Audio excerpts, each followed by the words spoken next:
নতুন আলু তো উঠছে, কিন্তু সেই আলু চাষি ভাইদের কাছ থেকে কিনতে ভয় পাচ্ছেন ব্যবসায়ীরা। কেননা কেনা আলু বিক্রি করার জায়গা নেই তাদের।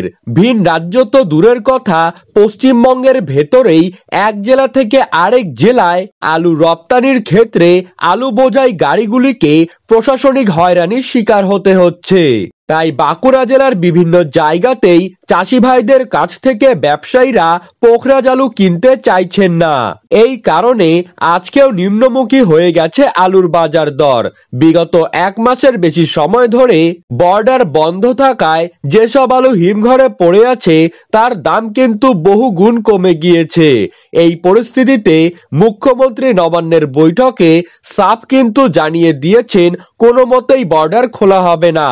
কখন বর্ডার খোলা হবে সেটার সঠিক সময় কিন্তু কেউই বলতে পারছেন না।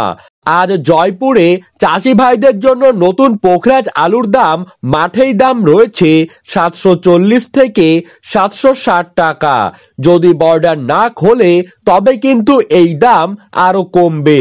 দক্ষিণবঙ্গের বিভিন্ন জেলায় নতুন পোখরাজ আলুর ফলন বিঘা প্রতি 80 থেকে 90 প্যাকেট দেখা যাচ্ছে।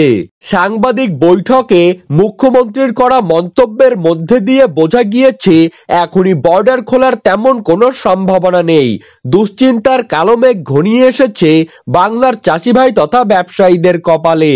বাজারে আলুর দাম কমে যাবার পরেও কেন খুলছে না বর্ডার, সেই প্রশ্নই কিন্তু তুলছেন আলু বিশেষজ্ঞরা। সাধারণ মানুষ আগের তুলনায় অনেক কম দামে আলু কিনছেন, তারপরেও সরকার কেন চাষি ভাইদের কথা ভেবে কোনো পদক্ষেপ নিচ্ছেন না সেটাও কিন্তু ভাবার বিষয়। অনেক ব্যবসায়ীরা পশ্চিমবঙ্গ প্রগতিশীল আলু ব্যবসায়ী সমিতিকে দায়ী করছেন। তাদের কোনো চেষ্টাতেই সরকার কিন্তু বর্ডার খুলতে রাজি হলো না। তাহলে গোটা বছর পড়ে আছে। এর মধ্যে আবারও যদি সরকার বর্ডার বন্ধ করার সিদ্ধান্ত নেয় তাহলে কিন্তু তারা কোনো কিছুই করতে পারবেন না। উত্তরবঙ্গের বাজারে নতুন আলুর ছড়াছড়ি, বিন্দু মাত্রও কিন্তু দেখা নেই পুরনো আলুর। স্টোর একদমই ফাঁকা। কিন্তু বিপদে পড়েছে দক্ষিণবঙ্গ, কারণ কয়েক লক্ষ আলুর প্যাকেট মজুত রয়েছে দক্ষিণবঙ্গের বহু কোল্ড স্টোরেজে। তাই লস খেয়ে অনেকেরই কিন্তু পুঁজি হারিয়ে যাওয়ার মতো অবস্থা তৈরি হয়েছে। আর এই মুহূর্তে ভগবানের কাছে প্রার্থনা করা ছাড়া কোনো কিছুই থাকলো না। তো এই ছিল আজকের সর্বশেষ আপডেট। আপনাদের ভিডিওটি কেমন লাগলো তা কিন্তু আমাদেরকে কমেন্ট বক্সে লিখে জানাবেন।